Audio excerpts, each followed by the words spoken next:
I've been thinking a great deal lately about wealth and the burden of accumulation, not just physical possessions, but financial mechanisms and what they truly mean in the context of my life's mission. It's certainly not a topic most expect the founder of Quantum Fund to dwell on, yet this shift has been the most transformative decision of my later career. If you're interested in the real reason I decided to liquidate substantial personal holdings and fundamentally alter my operational structure, comment clarity. When I publicly announced I was winding down my involvement in my private financial vehicles and selling off unnecessary personal estates and collections, the reaction was immediate and wild. The media speculated endlessly. Was it a sign the markets were turning? A calculated political maneuver? A strange late-life retreat? The truth, as is often the case in finance and philosophy, is simpler and yet more profound. It began 3 years ago following a particularly intense period where we were navigating a major currency crisis in Southeast Asia. The work was demanding, not 120-hour weeks on a factory floor, but 120-hour weeks of high-stakes, real-time calculation and global leverage. I was sleeping little, tethered to the markets, making decisions that influenced the economies of nations. One night, after returning to my vast suburban compound, a sprawling estate of perfect manicured lawns and heavily secured galleries, I should have felt the relief of sanctuary. Instead, I was gripped by an unexpected feeling: confinement. I walked through room after room, each filled with carefully acquired European masters or first edition philosophy books I rarely had the time to truly see or read. I had multiple libraries when I only needed one quiet study, formal dining halls that stood empty. Standing there surrounded by the artifacts of immense financial success, a simple question cut through the noise. What is all this accumulation actually doing for my mission? Not what did it convey to the world, but what value was it adding to my daily effort to advance the concept of the open society? I couldn't find a satisfying answer. My father, who survived the difficult times in Budapest, always imparted a caution. The greater the assets you manage, the more those assets manage you. That night, the truth of those words struck me with the force of a currency devaluation. Every luxury estate, every complex trust, every collection of rare financial instruments required attorney fees, security, portfolio management, and a constant low-level demand on my attention. But more than the financial cost, I recognized a deeper intellectual cost. Each item, each financial entity, represented a small psychological weight, a responsibility, a lingering investment decision that consumed my mental bandwidth. I sat down and started making a list of what truly brought value to my life, what genuinely enabled my philosophical work versus what I had accumulated because it was expected of a man of my financial stature. The list of essentials was shockingly short. I realized I had fallen into a common trap. I had been accumulating things in complex financial structures, not because they improved my clarity or effectiveness, but because they matched an image of financial success and influence I had absorbed without questioning its true utility. What I truly valued wasn't any of these things. What I valued was freedom. The freedom to focus entirely on the philanthropic and intellectual work that fascinates me. The freedom to think clearly, to make disinterested decisions based purely on principle, rather than on how those decisions might affect my immediate personal portfolio. Every possession or financial complexity that didn't directly support the Open Society project was not neutral. It was actively working against it. That's when the decision crystallized. I would sell nearly everything I didn't need, starting with the superfluous estates and the personal management of my most complex holdings. I would radically simplify my life, not because I couldn't afford them, but because I couldn't afford what they were costing me in focus, moral clarity, and intellectual freedom. The reaction was fascinating. Some saw a breakdown. Others assumed an elaborate tax maneuver to transfer assets to the foundations. Few understood it was the most rational decision possible, based on my deepest value: legacy over luxury. The process of disposal was surprisingly emotional. Each sale, each empty room, each simplified portfolio statement brought an unexpected feeling: relief. It was as if I could finally dedicate my full cognitive capacity to the global challenges at hand. I now live more simply in a way that directly supports my work and family. The change in my intellectual clarity has been profound. Without the constant drain of managing vast personal assets, my mind feels sharper, better focused on the systemic issues I care about. The point isn't that everyone should divest everything. The point is to question the unconscious accumulation we engage in, both physical and financial. True freedom is not about having every market option available. It's about being unburdened by options you don't truly need. I recall finding an expensive, antique financial print I had collected years earlier, forgotten in storage. It had cost a fortune, yet it had sat in a box for years. Holding it, I realized it had only added to the inventory of management and insurance. It symbolized how easily we confuse the acquisition of assets with the intellectual application of capital. I donated it to an economic library, and that decision brought me more satisfaction than merely owning it ever had. Of course, certain things retain their value: a quiet study, books that fuel critical thought, and essential tools that help me work effectively. These things genuinely enhance life. But for every asset or possession that truly serves a purpose, most of us, especially those of us who have succeeded in finance, maintain a dozen that do not. And we rarely question the cumulative weight of maintaining all that complexity, not just financially but intellectually and strategically. Since simplifying my personal life and divesting from the day-to-day management of complex private holdings, I find my decision-making process has fundamentally changed. I'm less inclined to solve societal or financial problems by simply throwing large sums of money at them. I'm more strategic, more willing to find solutions rooted in unconventional ideas and political leverage that don't depend on raw acquisition. I sleep better, and when I'm engaged with my family or the intellectual leaders of my foundations, I am fully present. I can change course on a global initiative more quickly when needed because I am less tethered to a fixed asset base.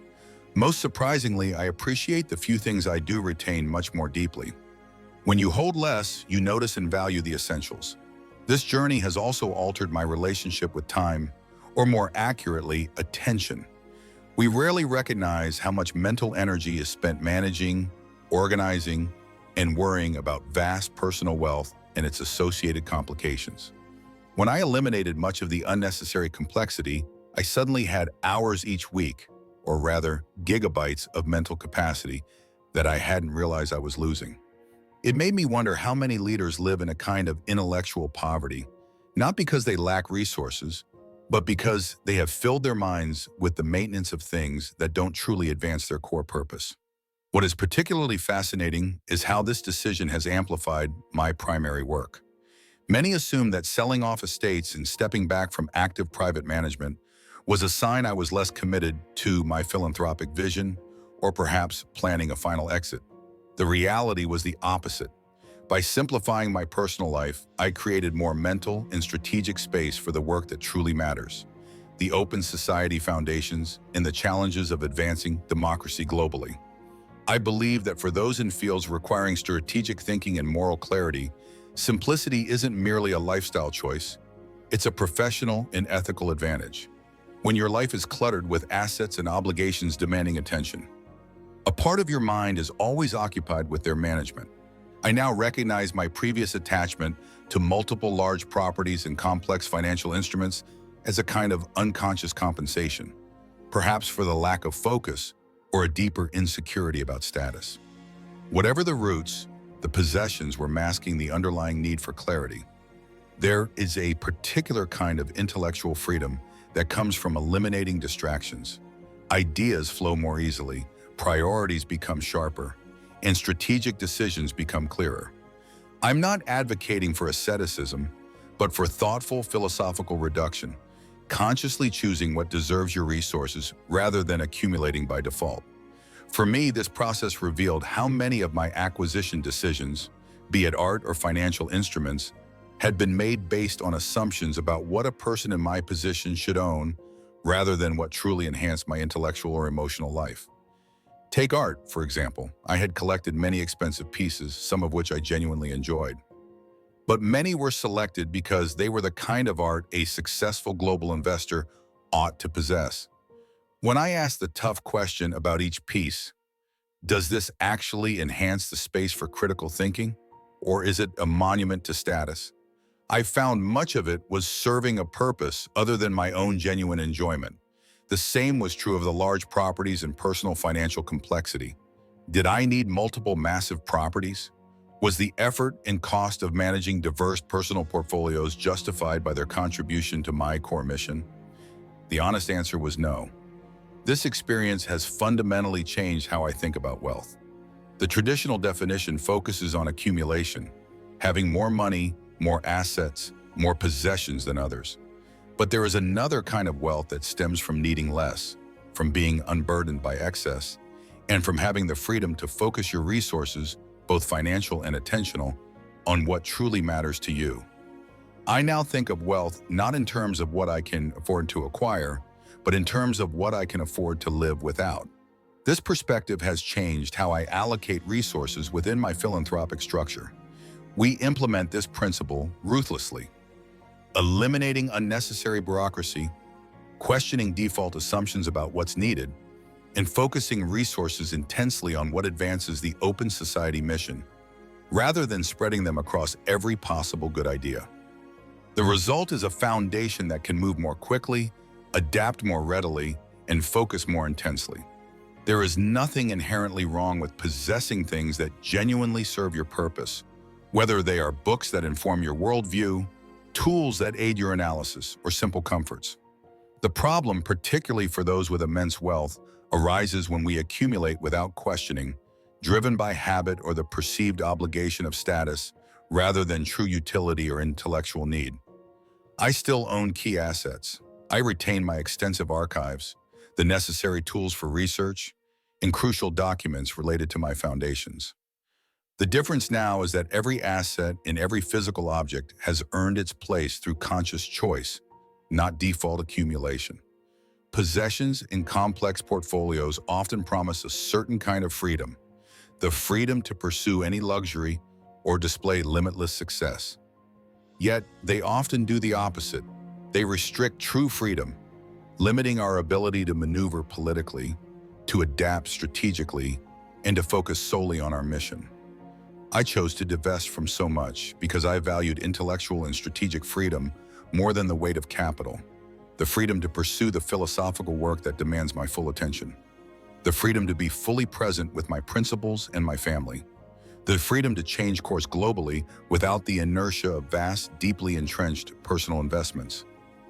That freedom has proven to be worth infinitely more than anything I sold to gain it. I often reflect on my family's history, particularly their resilience during challenging times. They developed a relationship with possessions and capital based on necessity and utility, not status. They kept to what was useful and nothing was thoughtlessly acquired. Our modern culture of abundance often forgets this wisdom, that the complexity we choose to surround ourselves with ultimately shapes our attention, and thus our capacity for profound thought. Looking back at the enormous properties I once owned, filled with items that demanded attention but added little value to my daily intellectual life, I feel no loss. I feel as though I've awoken from a trance, a cultural assumption that believed I needed to possess everything to be effective. The truth was the opposite. I needed to be unburdened by them. The true realization that came from selling a property with a spectacular, coveted view was this: experience and ownership are separate things. The enjoyment of beauty, whether in a landscape or a great idea, doesn't require possessing the asset itself. I've found I can appreciate beautiful spaces, complex art, and powerful financial concepts without the burden of owning and managing them. Clarity comes with simplicity. When you strip away the unnecessary, your priorities become sharper and your choices become more intentional. This clarity has been the greatest gift of my decision. If I could speak to my younger self, the successful hedge fund manager of the past, I would tell him that true wealth is not measured by what you own, but by what owns you. Freedom comes not from having every luxury, but from needing very little. The most valuable things in life, critical thought, deep relationships, and the moral mission to advance democracy, are enhanced by simplicity and crippled by unnecessary complexity.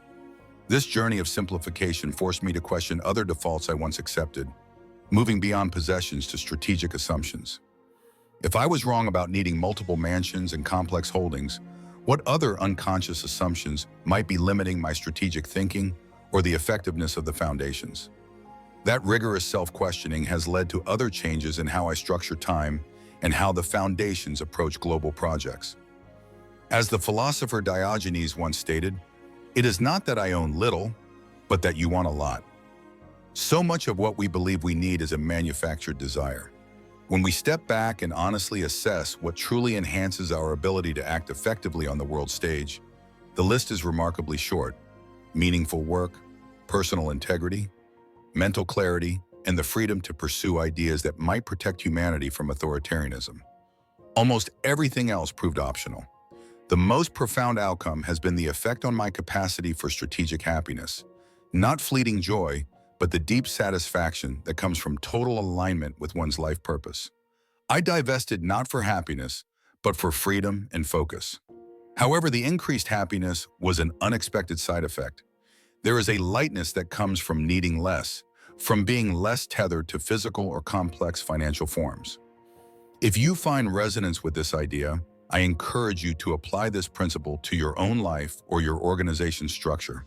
Ask this ruthless question: if I didn't already have this asset or this process, would I acquire it today? For the things where the answer is no, consider letting them go. This is not about deprivation, it is about liberation. For me, the choice to own less, to need less, to be less defined by capital, has created the essential space, the mental bandwidth to focus intensely on the work that truly defines my legacy and might shape humanity's future. That freedom is worth infinitely more than the sums I sold to gain it.